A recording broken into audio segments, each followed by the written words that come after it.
So we got.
Hi, George.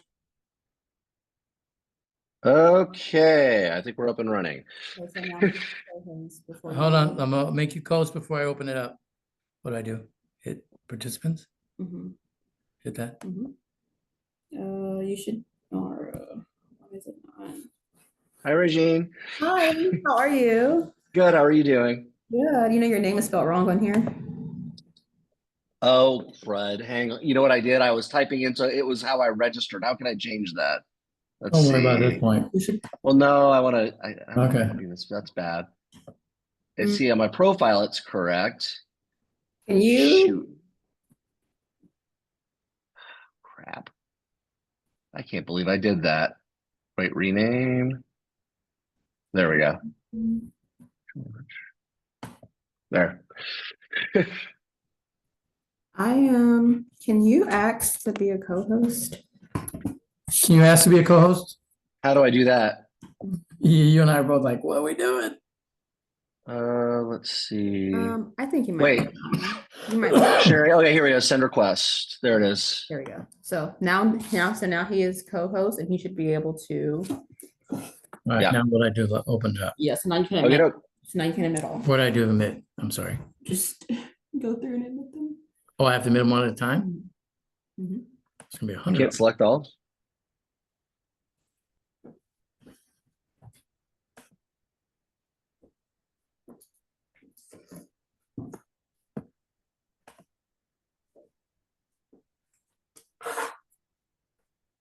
See apps that X.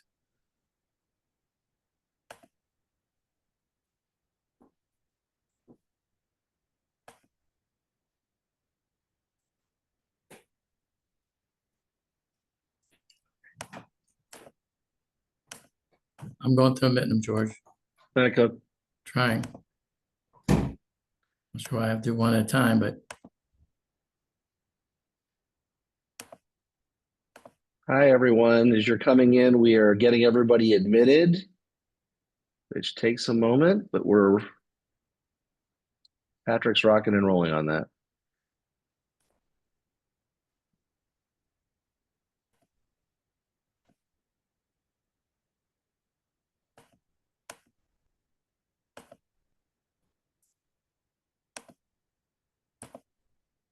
I don't understand why I have to admit everybody, but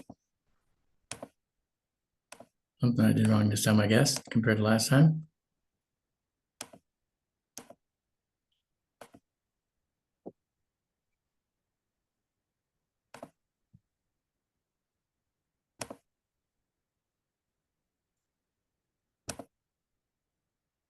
Already joined, it looks like.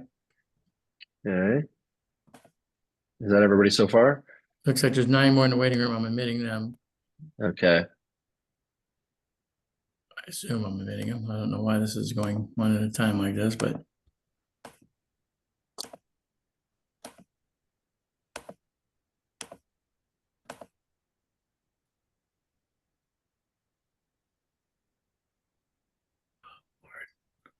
okay. Looks like I guess everybody's in. Okay. Let's go ahead and get started. Good morning, everyone. My name is Patrick Wallace. I'm the project manager for this year's Give STL Day 2025. It's a pleasure to be with you this morning. I'm excited to bring to you Mr. George Sells, who's going to present to you this morning on how to tell your story to the media and get it in front of your potential donors. George is going to tell you more about himself, but real briefly, George is a longtime television news reporter, also a public relations specialist, and both with Circuit Court and with St. Louis Public Schools. Amongst other things in his career, he has his own media company. And so George is going to present to you this morning. I'm going to mute myself and make sure everybody's in here, and let's give George our attention. Go, George. All righty. Hi, everybody. I'm glad to have everybody here this morning. And first thing I want to say is that I hope for this to be a conversation. Patrick's going to be kind of our mediator there. So as I'm going along, if you've got a question, something that you wanted to chime in on or ask about, please go ahead and put something in the comments. Patrick will interrupt me and let me know that we've got a question, and we'll just kind of do things that way as we go. But I definitely I want this to be as interactive as possible. I will try not to sit here and just drone on. And I also will have plenty of time for questions and answers at the end, because I know that this is sort of it's a foreign language to a lot of folks, but it doesn't need to be. And I think that this will be something that you'll get some helpful information out of. So I'm going to go ahead and share my screen, hopefully. What is this thing doing? Oh boy, hold on a second.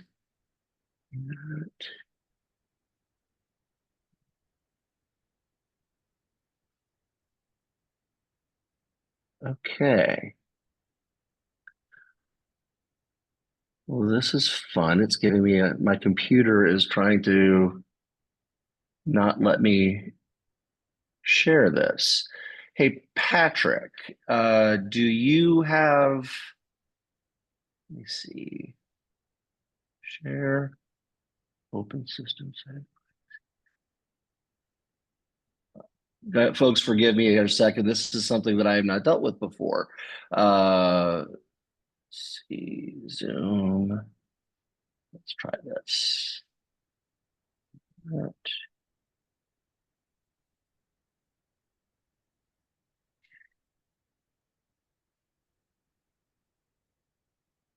All right, let's see if we can make this work now. I apologize, folks. Here we go. We're going to start right here and share.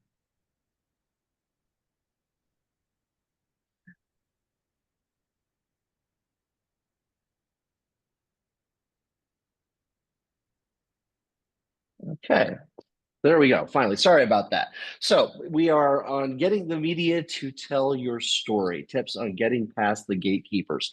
And this is not just strategy for communicating with the media. This is also, we're going to talk about what to communicate to the media, because quite frankly, the more compelling your story is, the more likely it is to be picked up, whether it's a TV news outlet, whether it's a newspaper, large and small. And what we're going to get into some of those targets. Start by telling you a little bit about me. Who is this guy? Why are we here? I spent over 20 years as a TV news reporter, markets from Baton Rouge to Louisville to New York to St. Louis. My last 8 years in TV news were spent here in St. Louis at Fox 2. I worked as public information officer once I got out of news for Circuit Attorney Jennifer Joyce. I was director of marketing and communications at St. Louis Public Schools, and I have a freelance communications firm where I've done media relations for some larger businesses, some smaller businesses, nonprofits. I've done work for the Missouri Foundation for Health, St. Louis Community Foundation, of course, lots of groups like that. So, and the point of me giving you the background is not just to say, here's my resume, but also for you to understand that I've been on both sides of this. I've been the reporter getting the pitches, some very good, some very bad, quite frankly. I've also been on the side of having to go to news outlets and get them to cover a story that they didn't know anything about, but I felt was important and was beneficial to my organization. And that is something that is at the heart of what we're doing here today. So go ahead and get started. And it starts with your story. Like I said, before you can pitch to media, you would need to know what your own story is and how you want to pitch it. It's really important that you start here. You need to have your story locked down before you ever pick up the phone to call or send out an email to contact a reporter. So knowing what your story is, start out with your elevator pitch. You've heard that phrase, but I think of it more as when you're at a dinner party, at a cocktail party, whatever, and somebody asks, "What does your organization do?" And you give them that little quick run through, that short, concise, but kind of lays things out. As an example, I am on the board of a very small nonprofit called Payback. What does Payback do? Well, we help pay fines and restitution for nonviolent juvenile offenders in the system. In other words, a kid makes a stupid mistake. Our organization tries to help that kid get out of the system and hopefully stay out of the system. So quick, concise, to the point. This is what we do. This is what we're about. This is why it matters. And so that's your starting point. And I mean, you're all experts in your organization, so you can take that little starting point and you can grow it from there. Some of the questions I would suggest that you be able to answer, though, as you build that story out. What makes you different? If your organization does work that others do as well, what is the thing that makes you stand out? How does your work affect me or those I care about? It's the dreaded "why should I care" question that is rude to ask quite that bluntly, but quite frankly, we know everybody is sort of asking in their heads, why do I care about this? You need to be able to give them an answer to that. And again, you're experts in your organizations, and I'm sure you can give them that answer. Then the next thing is, what is visual about what you do? And when I say visual, look at the picture over here. It's a compelling picture. You can't miss with cute kids, right? So you've got a compelling picture there. And that could be about childcare. That could be about education.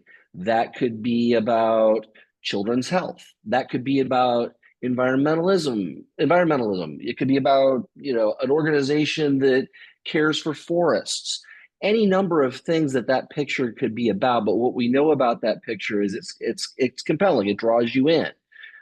You need to be able to ask and answer that question about your organization. Now, I fully understand that's going to be easier for some than others. If you, build homes for the less fortunate, if you work with underprivileged children, those kinds of pictures, that kind of video is pretty easy to come by going to a work site, to a daycare center that you're intimately involved in. It is not as simple if you, do tax returns for charitable organizations. I understand that, that is more and less challenging depending on who you're working with, but just be thinking about ideas and be creative. Maybe you do taxes for charitable organizations. You take the step to highlighting one of those organizations to show what you do. But again, when you're pitching a story to the media, it's very important that imagery is there, because the fact of the matter is everybody shoots video and everybody shoots pictures these days. The newspaper shoots video, radio shoots video. It all sounds counterintuitive, but we're in a very multimedia world, and everybody's got a website. Everybody has social media channels, and having that imagery is incredibly important to go along with your compelling story. Next question. Who's your most articulate expert? Who is the person, when you're being interviewed for this news story, whether it's on television, in print, whatever, who is the person who can best tell your story? And this is kind of a check your ego at the door sort of thing, because you may be the CEO of an organization or the founder of an organization.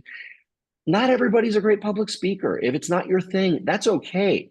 If you've got somebody on your staff who you think is going to be more passionate, more engaging in telling the story, let them be the voice. Because again, the most important thing here is to get attention, positive attention on your organization through this media interaction.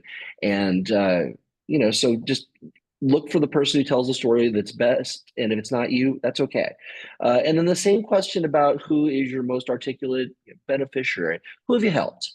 Can you find somebody that your organization has helped that would be willing to speak on your behalf?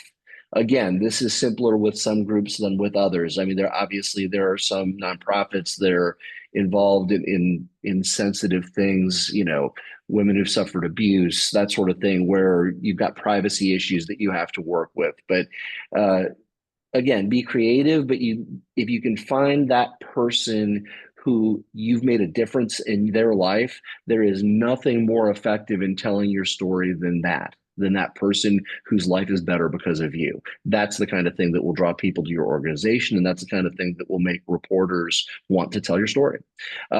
When you kind of come up with these ideas, bounce them off others in your organization, bounce them off others who know your organization, because maybe you didn't think of everything.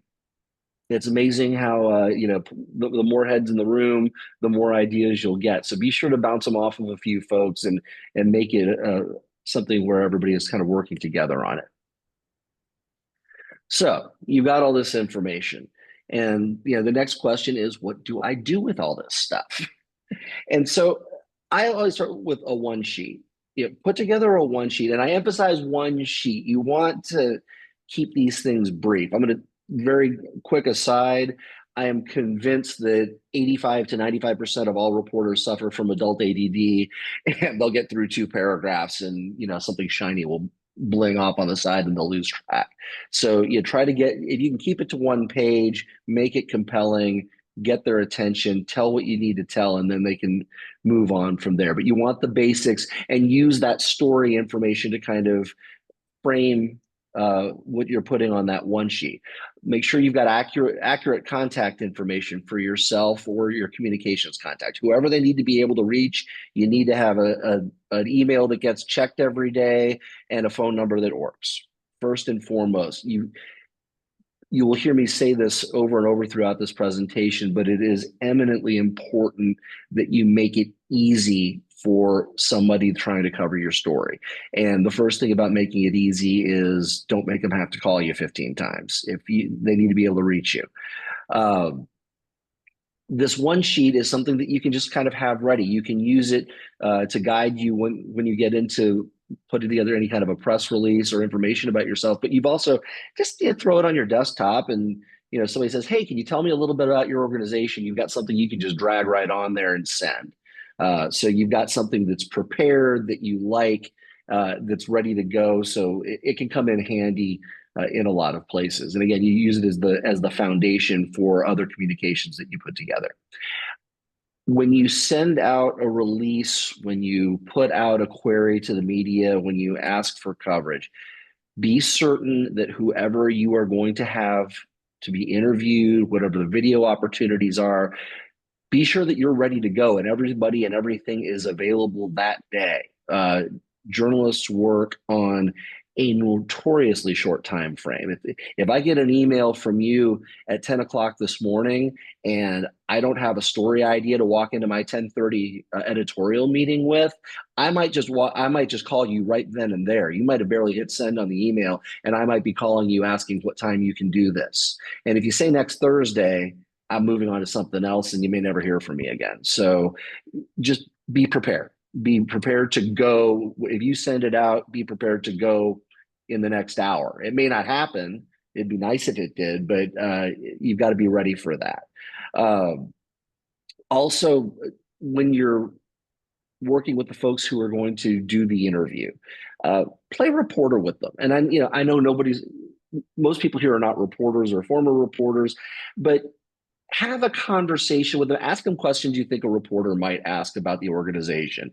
And bear in mind, they're going to start with the simplest of questions because they probably don't know a lot about what you do. So they're going to ask, tell me about what your organization does. Tell me why you matter. All those things that we just talked about.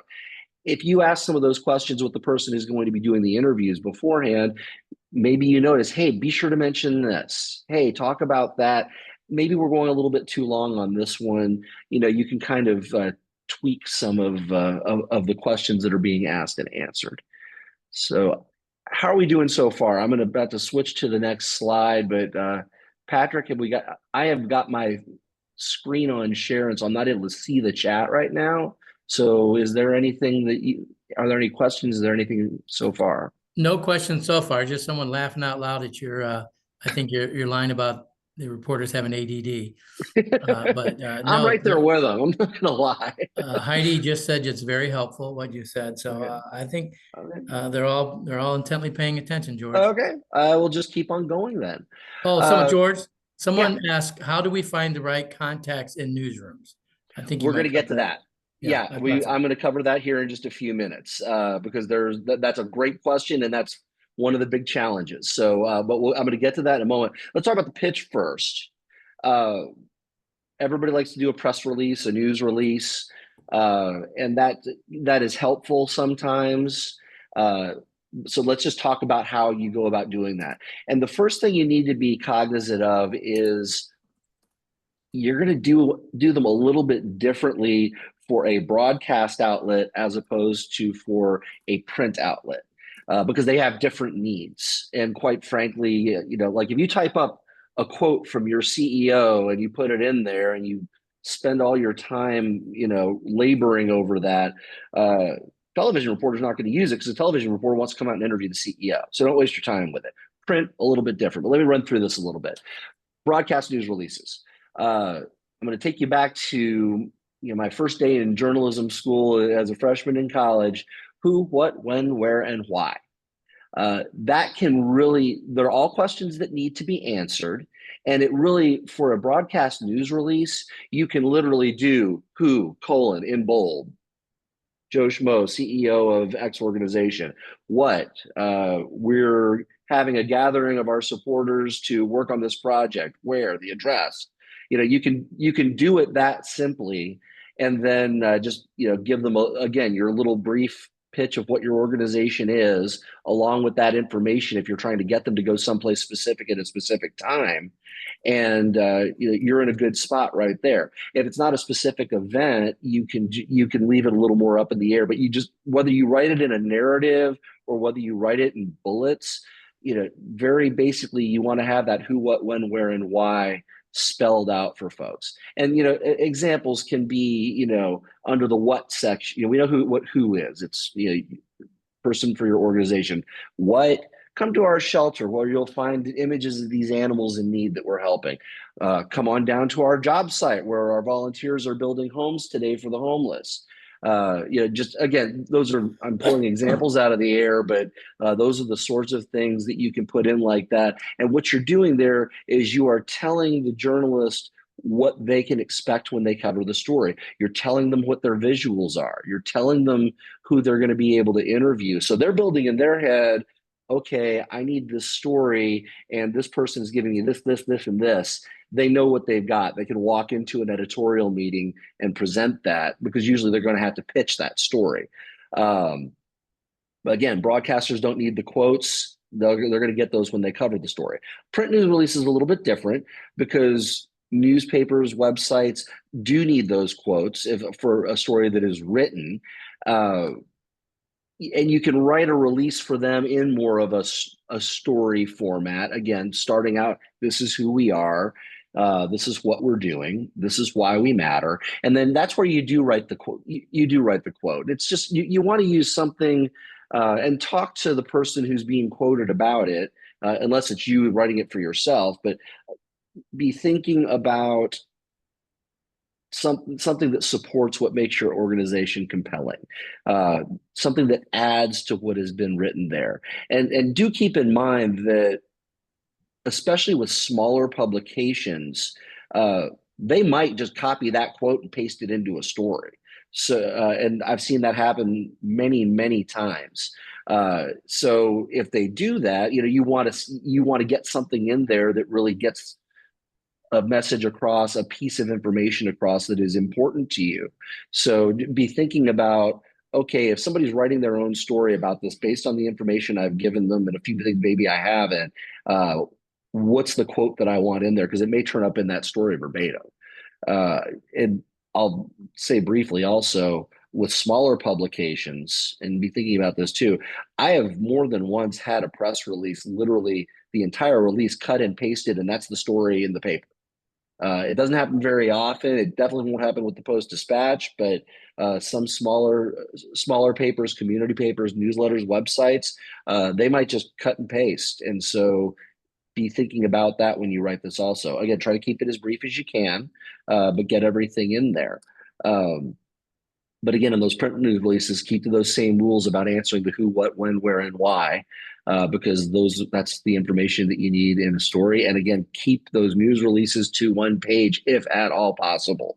I know that you want to get everything in there, and the closer you are to the mission, the more you want to tell people. This is to draw them in the door. You don't want to tell the whole story here. Tell enough to make it compelling, but always remember that adult ADD. Keep it short if you can possibly do it. Hey, George. Yes. Real quick.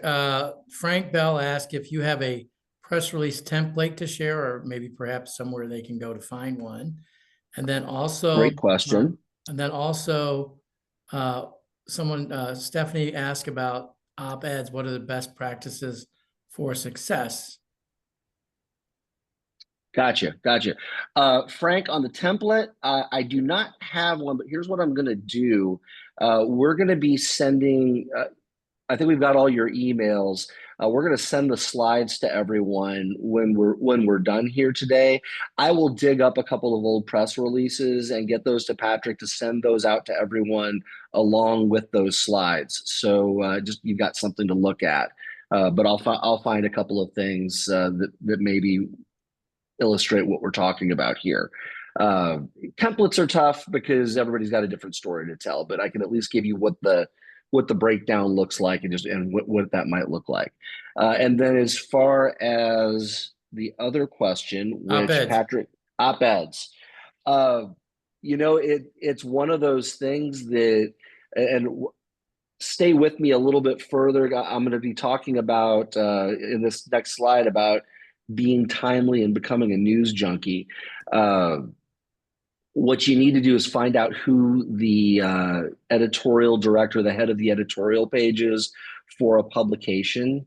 And when you write something, you obviously want it to be compelling and kind of all the storytelling things we've talked about. An op-ed's the same thing. The important thing about an op-ed is that you're tied in with something that is going on that makes your op-ed newsworthy. Most op-eds are not particularly interesting in a vacuum unless you're the CEO of Apple writing something on technology. You can pretty much drop that in whenever you want to because you're a newsmaker. Most of us out here in the real world have to kind of look at the events around us and try to fit our story into those events. And I'm going to get into that here a little bit. So, and it's the idea, again, that it's more than just a press release. One other question real quick, George. Yeah, sure. Thoughts on sending a media advisory before event and then a press release during or afterwards? It can be effective, especially for print. It's not going to do you a lot of good with TV because, I mean, it can't hurt to drop an extra email address on something that you're sending out to a group of people. The release that kind of tells the what happened is definitely effective if some of the print and web folks who you invited to your event didn't make it for whatever reason. And that's something you always have to remember. Is setting your expectations and not taking it personally if people don't show up. Because the fact of the matter is, the staffs of these news organizations, every single one of them have been cut and cut and cut some more. It's just like the whole business world. They're dealing with it too. So they've got limited people to begin with, and they're at the mercy of breaking news. I had an event at one point, this is back a few years ago, and we were all set and everybody, signed up and, I had everybody coming that I had invited to come. And literally 20 minutes before we were supposed to start, about 2 miles from where we were having the event, there was a double shooting. Well, guess where all those reporters who were in the neighborhood of the double shooting went? And guess where they didn't come? That was to my thing. That happens sometimes, and it's not that you did anything wrong. Again, it's just you're at the mercy of events. It's the same idea of being ready to go at the moment. The moment you send out the news release or the moment you send out the news advisory, because that may be your shot. If you say, "Well, I'm available next Tuesday," next Tuesday, we could have massive thunderstorms and flooding. We could have a snowstorm. There could be some, who knows what can happen. So it's very difficult to plan ahead with these folks. And again, you don't want to, don't get in a position. I know a lot of people sort of take it personally when the media doesn't show up. That's not always, that usually is not about you. It is more about just what's going on around you on a given day. So anything else, Pat? Yes, one more. Okay. Thoughts on a round of press calls before events after sending the advisory and the ideal timing for those calls? 100%. Calls are always better, I think, because press releases are easy to ignore. Emails are easy to ignore. Emails are easy to miss. It might not even be something that they're actively trying to do. I mean, I know that our assignment editor, when I worked at Channel 2, he was not joking. He would say he got more than 2,000 emails a week. I feel overwhelmed by the 80 or 90 I get, imagine those numbers. So a follow-up call can never hurt. I always tell people the release 3-4 days out, depending on the day of the week you're having an event. If your event's on a Monday, send it Thursday the previous week. If your event's on Friday, send it on Tuesday. It's early enough that it gets into their planning folder with time to spare. Somebody will get a chance to look at it, at least gloss it over and put it in the day book. Every one of them's got a computer where they can, like, if you send your release as an attachment, and that tends to be helpful, send it as an attachment because they just drag the file into their newsroom system. And it'll be in their day book, and the person comes in the morning and they open up that date, and there's a bunch of files there, including yours. So send that a few days in advance, but not so far in advance that it's completely off everybody's radar. I mean, it'll still be in the file that morning, but if you send it on Tuesday for an event on Friday, the person comes in and opens the thing up. Oh yeah, I remember that. That looked interesting. Maybe pay a little more attention to it. So don't do it too far out. The follow-up calls day before. Just again, that you're trying to get on their radar as they're planning for the next day. Make the call the day before, and just, hey, just checking in. And I'm going to talk about this a little bit later, as far as just being cognizant of when you're calling. Don't call a newsroom an hour before a newscast is going to start. You will leave an indelibly bad taste in the mouth of the person who answers the phone, and that will not help you get your story covered. So, but we'll get into that a little bit more. Just it's like anything. You don't show up making a sales call to a restaurant in the middle of the lunch rush, right? Same basic concept.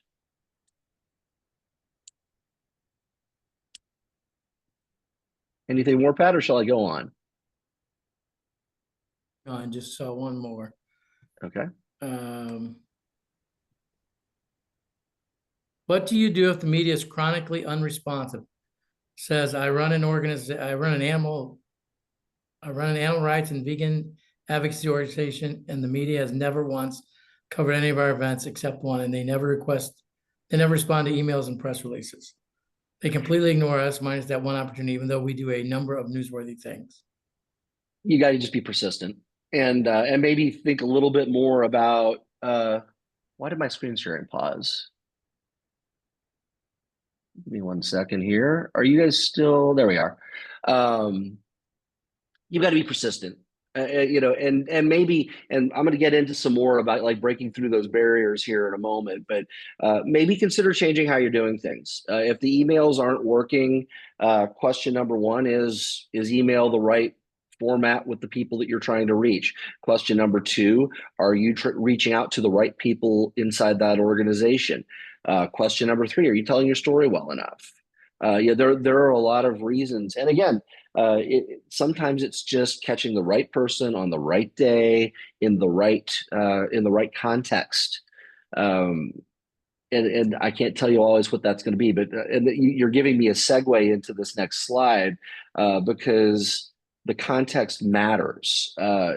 Knowing what's going on in the news every day matters. You should be watching news, reading the paper, looking for headlines that have something to do in some form or fashion with the work your organization does.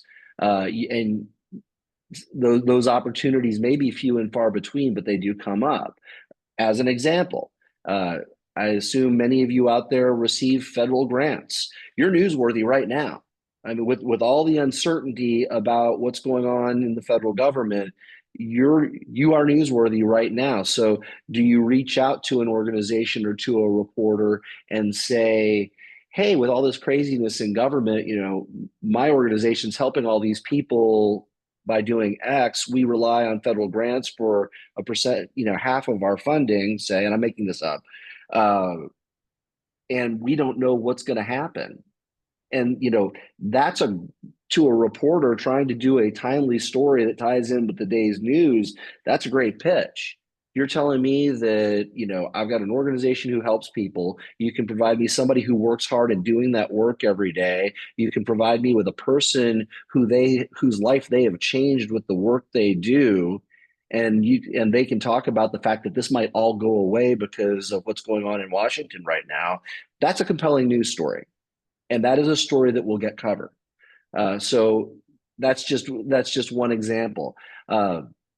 You can be pitching a story of how your clients are being impacted by federal cuts to grants.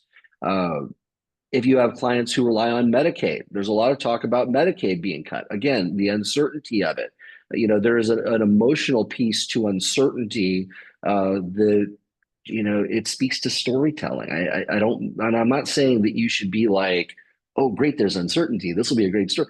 That's not the point. But the fact of how news gets covered, compelling storylines, uncertainty, conflict, drama. It's no different than when you decide what book you want to read. You want to read the book with the more compelling story. And these are things that are compelling. If you are a food pantry or you assist with meals in any way, jumping grocery prices is certainly something that you can speak to right now. If I'm spending more on my groceries, I'm probably donating less to the food pantry, and you have clients who are suffering because of that. That's how important the economy is. They just put the tariffs in place today.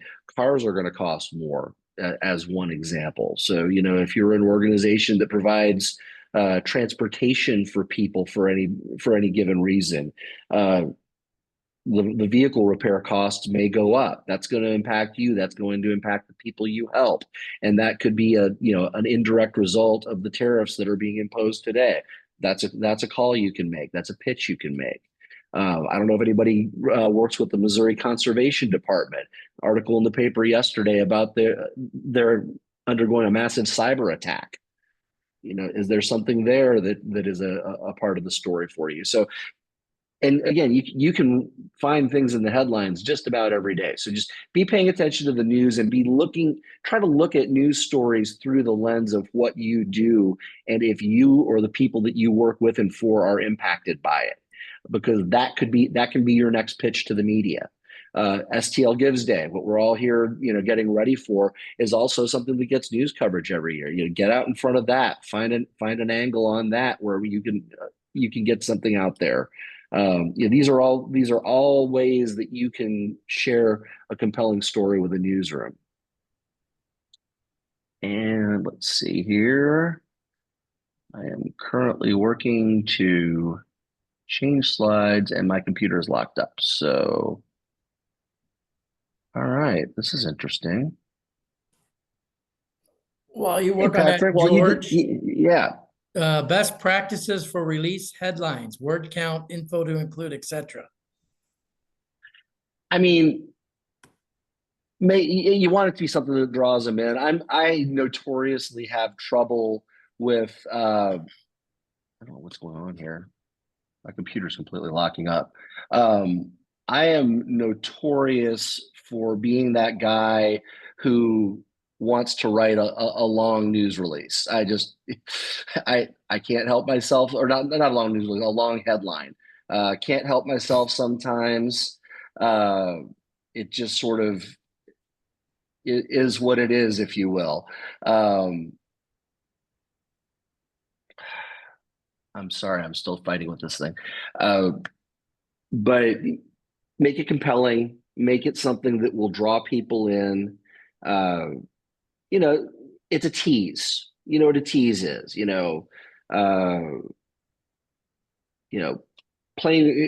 another Boeing airliner has crashed. We'll tell you where coming up. That's an obnoxious tease, but it's a tease. It's something that makes you want to know what the next thing is. So be thinking about that. And that's kind of what you want to be looking for in one of those, headlines. Anything else, Pat, while I continue to fight this battle? My computer is completely locking up on me. Yes. How can comms and PR people maintain good relationships with the press in between the press releases they send? Is there anything we need to be doing?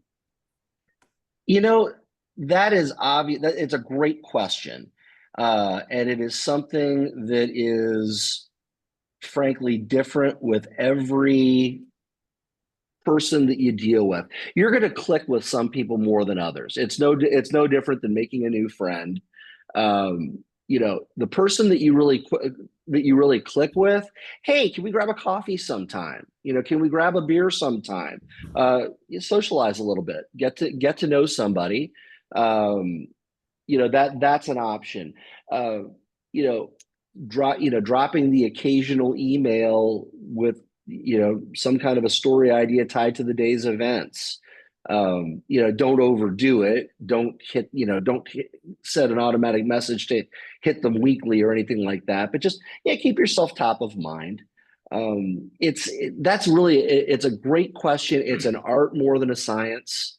But I would suggest anytime that you have an interaction with a journalist, um, if it's one that you feel like, just like if you go to a cocktail party and you meet somebody like, oh yeah, they're pretty cool, I can hang out with them. If you have that kind of an interaction with somebody, work to keep that going. It's just, but you got to follow your gut on it. I can't give you a great example, but you just got to follow your gut. And I'm back up and running, Patrick. I can take another question or I can move on. You tell me which. Go ahead, move on. No other questions Okay. at this point. All righty. Run through this very quickly. Knowing who your audience is, that's going to inform who you are pitching to. Remembering that donors are not always in the same places as your volunteers or your primary supporters. You don't want to get locked into an echo chamber. Be thinking a little bit. I hate the phrase outside the box, but I'll use it. Be thinking outside of your world, your bubble, and where other people who might have an interest in what you're doing, where they might be, and how do I get to those people? And again, where is your audience? Are they watching? Are they watching TV? Are they listening to the radio? Are they on social media? Do they listen to podcasts? This has these are generational questions. These are, in some cases, they're demographic questions. You just have to be thinking in those terms when deciding who you're trying to talk to, and that's going to help you decide how you're going to try to reach them. And so let's go now to the, who am I reaching? Who am I contacting? Who am I going for? We all know who the biggies are in the St. Louis market. Channel 2 and 11, that's for those who don't know, that's one newsroom. They work together. They used to try to sort of act like they were two stations when I was working there. They've given up on all that now, and they're the power of two. Channel 5 and 4, and of course the Post-Dispatch. Positives to interacting with those outlets, they've got the largest audience. If you're trying to just throw it at the wall and see what sticks and get the most bang for your effort, thousands and thousands and thousands of people will see it if you end up on one of these stations or in one of these publications. And they've got their broadcasts, they've got their websites, they've got massive social media followings.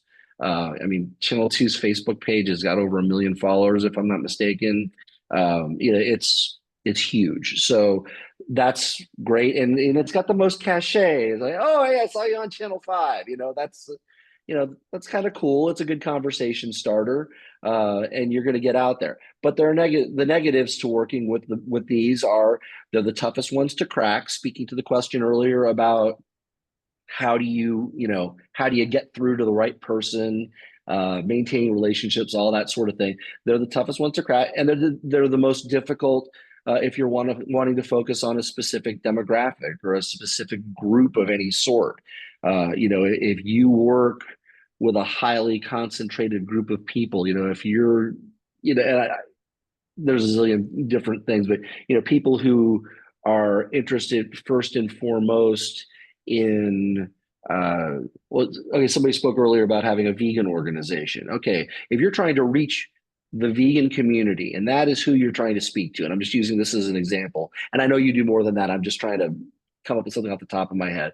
If you're trying to reach the vegan community, this is probably a waste of your time, because there are probably websites, Facebook pages, podcasts out there that cater to that specific group that will get you more people who are interested in that topic than pop it on channel 5 and see who's there at that given day. So that's if you're trying to be focus on a very specific group of people, this may not be your cup of tea. But if you're trying to hit a large audience, and that obviously is the case for example, in fundraising, you are looking for that bigger audience, then these are a great way to go. On the focus piece, the one exception sometimes is radio. I can tell you that you can look at different radio stations that have some pretty specific audiences. If you're looking for middle-aged guys, man, ESPN radio is your spot. If you want to find me, I'm there pretty much every day that I'm in the car. When I was at St. Louis Public Schools, we were looking. Our parents were predominantly African American, and in a 20 to 40 kind of demographic. The urban radio stations, Hot 104, for example, really, we did well. We had really good results with that. And you could see the results. Like we could say, hey, we're doing something tomorrow and announce it there, and we'd have a line tomorrow. So if you've got a group that you're trying to hit that listens to a certain radio station, call up that radio station. Find a DJ there. See if you can get if you can be a guest on a show, on a morning show or something. And then moving forward again, and this thing's locking up again. All right. Okay, what in the world is going on here? George, the page you just had on there, you had the actual answers a question that was just asked about, do you have good phone numbers for channel 211, 45 newsroom? Obviously, and my next page, if I can get there. It was just there and then it went away. Oh, okay. There it is. Okay. Yeah, how to reach them. There we go. The easiest way is go on their website. Every one of them has got a contact us page. Don't just call like the main number, like the 222-2222 or whatever it is. They will have, these are news organizations. They want to be able to be contacted. If you look a little bit deeper, look for newsroom, assignment desk, something like that. You'll get a live person most of the time if you take that approach. Also, I know the St. Louis Post-Dispatch, it's buried, but if you go on their website, they do have a page that has like reporters and contact information for specific reporters, and in many cases, the beat they cover. That can be immensely useful. And on the TV station pages, also look at they have like their meet the team with the goofy picture and the bio. Those almost always have email addresses for individual reporters, which is something that is very valuable.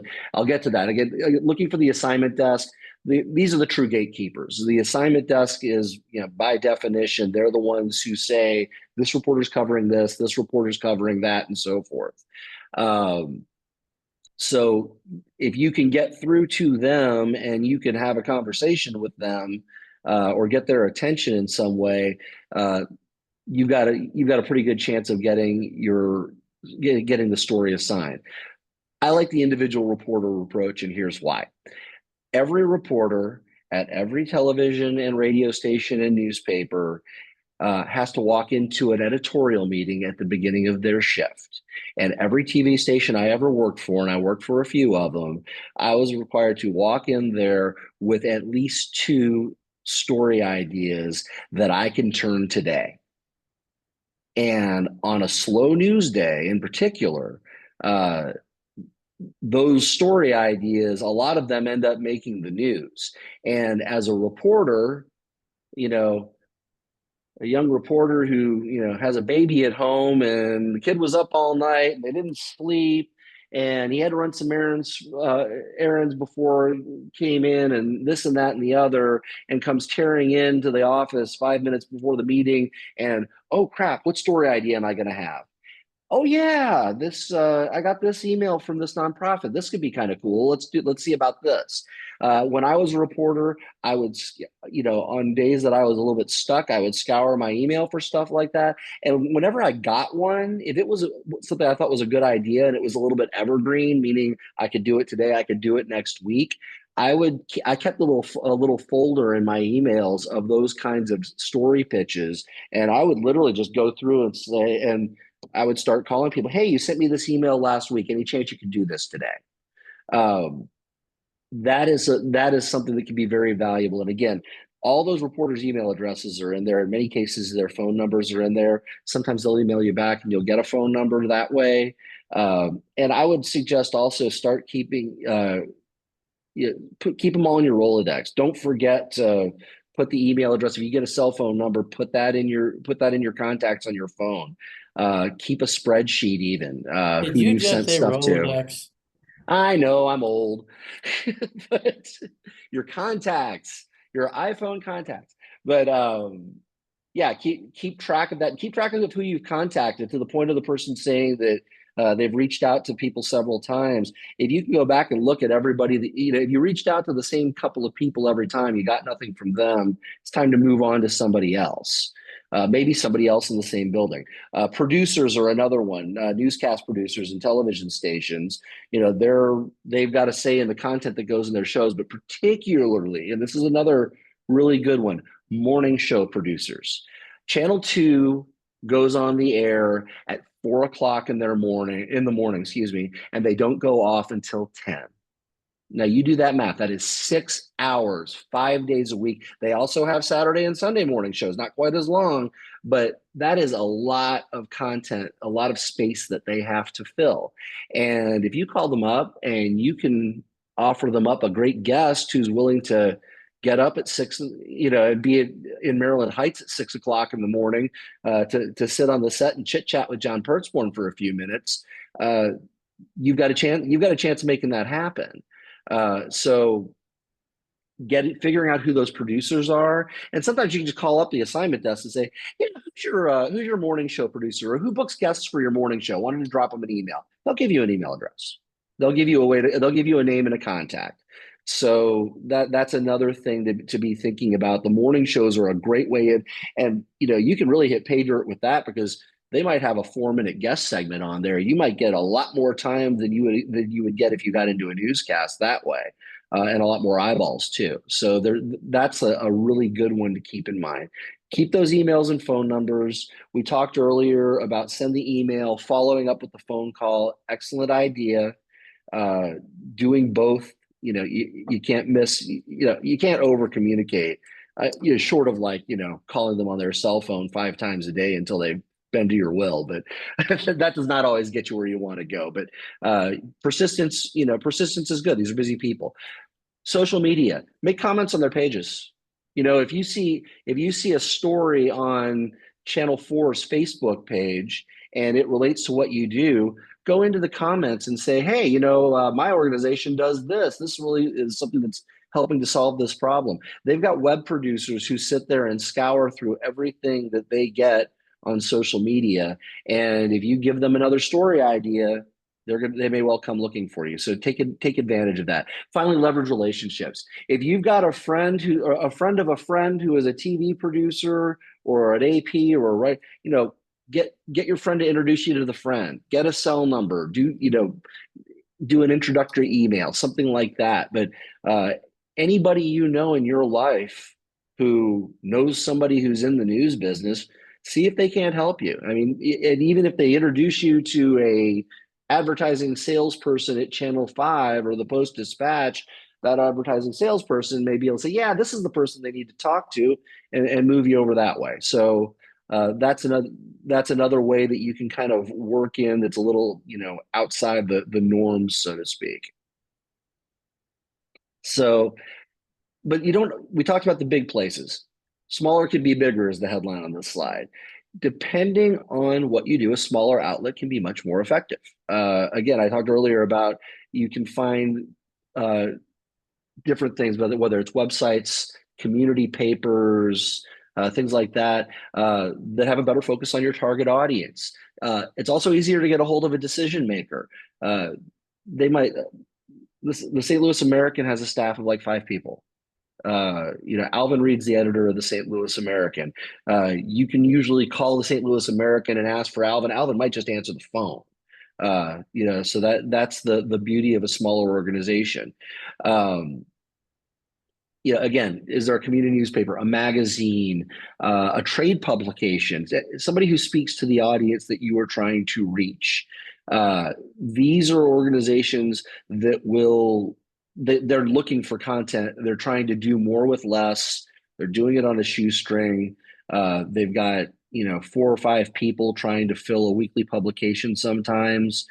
Take advantage of that because you send them a well-written news release. I can tell you this. I think I mentioned it before. I have had news releases that were published verbatim in community newspapers. Like they literally hit cut, paste, dropped in a picture I sent them, and what I wrote was front page news.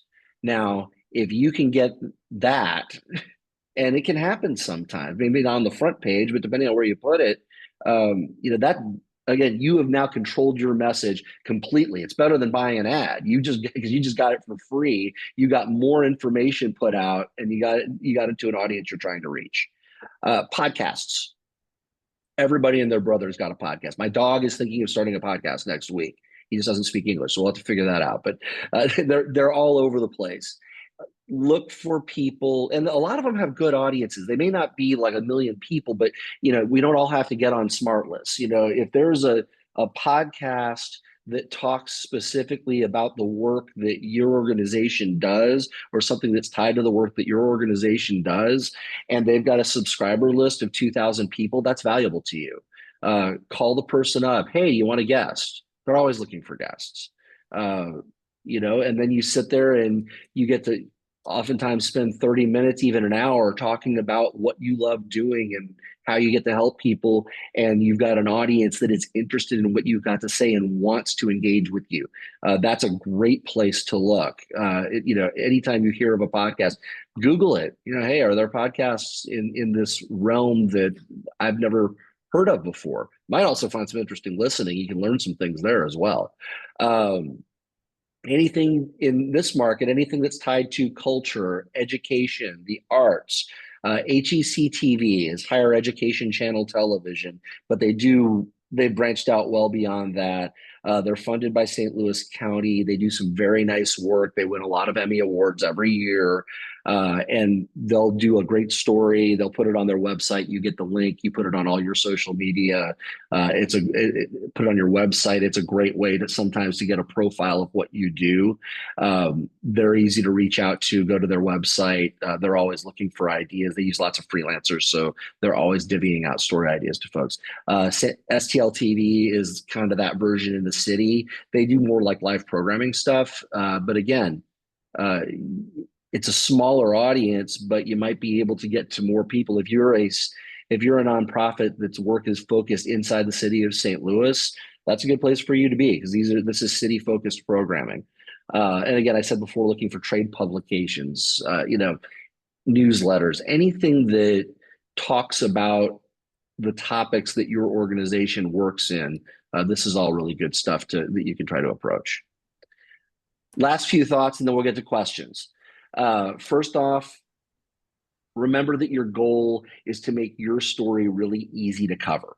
You are trying to make their life so easy that not only will they have time to do the great story about you, but they're going to want to come back because you were so wonderful to work with.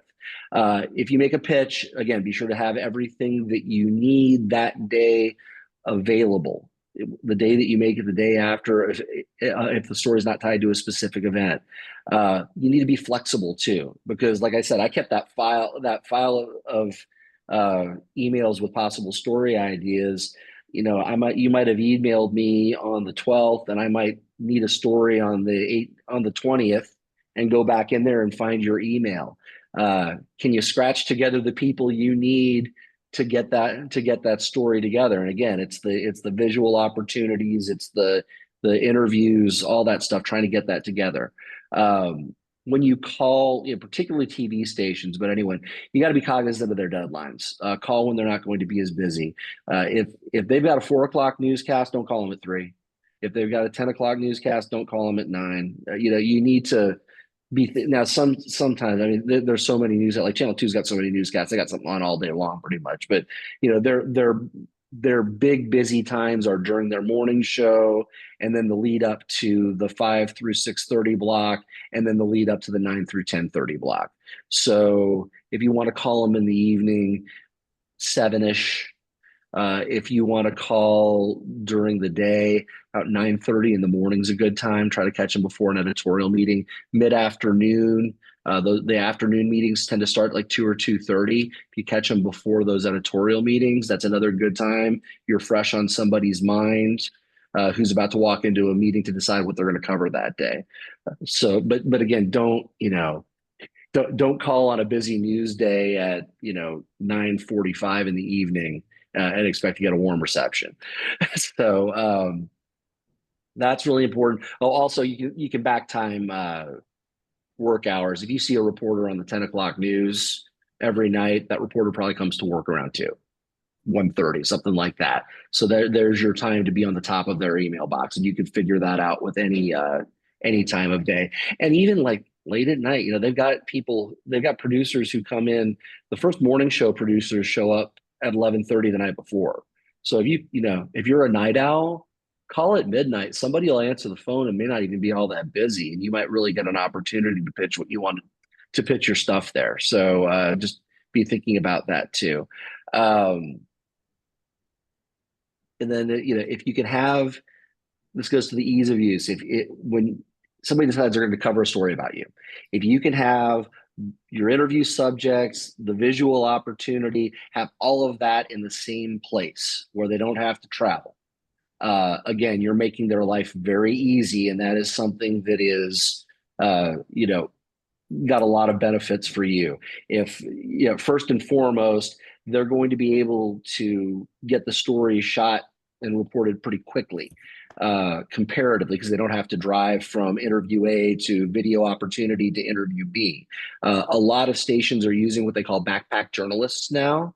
Like back in my day, I was a reporter, had the photographer, the camera person with me. You go back a little further than that, they had a third person. They had a sound person with them sometimes. Now they've got one person doing the whole thing. They show up with the camera, they set it up on the tripod. You look in the picture there, that camera is just locked down, and she's got her little screen flipped around so she can see that her framing looks right. And she's doing the whole thing by herself. The less time they have to spend going from shoot to shoot, the more time they have to spend putting your story together and thus doing a better job telling it. Also, if they do get pulled off on breaking news, if they've got their entire story shot, and I used to do this all the time. If I had my entire story shot and I got called off on breaking news, I would call the station up and say, hey, I've got all this really good stuff here. Do you want us to feed it in and somebody else can do something with it? And a lot of times they would hand it to a writer who would then take something out of it and have one of the anchors voice it or something. But that is more likely to happen if the whole thing's done. And the whole thing's done because you made it easy for them to get it done all at once. So those are just, a variety of tips, tricks, and ideas.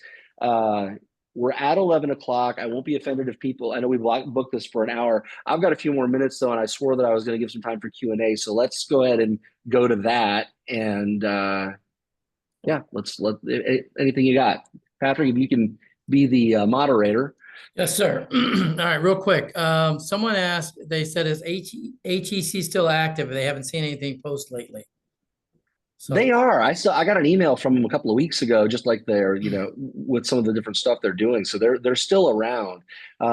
They're not super great at publicizing themselves. So I think the value for you is they'll do a beautiful story because basically they've got a bunch of people who at some point in time work for every TV station in this market, who want to keep their foot in the door, just enjoy the storytelling a lot of times. So they've got some really talented people. They'll do a great story about you.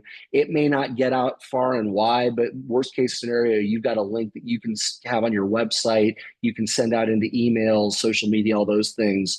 And you usually have a really nice piece of content to share with people. Okay. Another question. Are media kits, press kits, I guess you're saying, still a thing, or is that a dated process? It depends on what you're doing. If you're holding a news conference where you're going to have a lot of people there, that can't hurt. I think that electronic is more effective than the old folder with all the paper inside of it. What I did back in 2020, I did all the media relations for the census campaign for the Missouri Foundation for Health.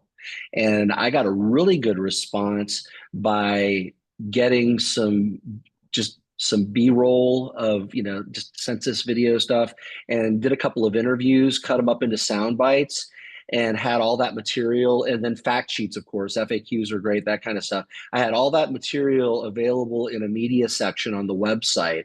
So if a journalist was looking, it's kind of an electronic press kit, basically. If a journalist is looking for something, hey, we want to do a little bit on what's going on, and you can't put it together to get everybody in one place.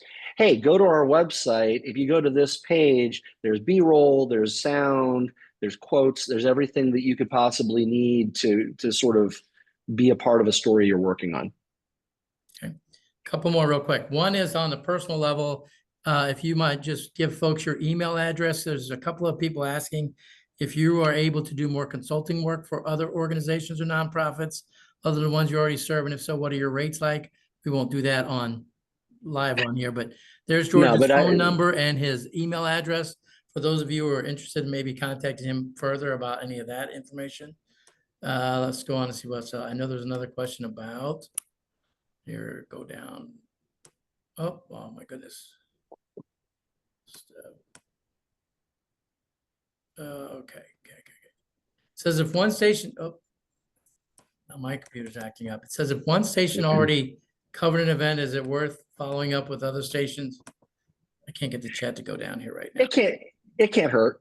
It's one of those things. I mean, everybody's got a different. Some people might be like, oh, it's old news, but some people, my argument on that was always, if they saw it on channel 2, that means they watched channel 2. So if channel 4 does it a day later, the channel 4 audience hasn't seen it. So you can make that argument. It will depend largely on who you're talking to as far as what reception that argument gets, but it can't hurt. That goes back to the old from the promo world, where the stations used to do as this station was the first to tell you. My response to that was always, well, if I don't watch your station, you weren't the first to tell me. So you're right. People are loyal to whatever station they watch. And for those who don't know, Patrick ran promotions for Channel 5 for many years before doing the same thing I did and getting out into the private sector and then the public sector and eventually working in St. Louis public schools. So you got a couple of media relations veterans here. There are no other chats, questions, Okay. George, in the chat room. So everyone, thank you very much again for joining us today. A reminder, this video will be posted on the website training page. I will share with George all of the email addresses of those of you who participated today. You saw his email address and phone number if you need to reach out to him. But again, we will post this information on the Gives Day website, so you can go ahead and see those if you need. Everyone else, again, thank you very much. Have a great day. We do have more trainings coming. If you check the training page, there's another one next week. I believe it's on grant writing off the top of my head, and more to follow after that. But thank you, George, for your time today. And everyone, if you need to get hold of George, you saw that information, and he will get your email addresses as well. And we'll put we'll put my contact information in the stuff that we email out as well. Happy to help if anybody needs to jump in or needs to jump on a call or drop an email. Yeah, it'll be in the this deck will be on the website, so that has George's information in there as well. Thank you, everyone, once again. Look forward to seeing you at our upcoming trainings and certainly on Give STL Day. And we're looking for a great year this year. Goodbye, everybody. Thanks, everyone. Take care. George.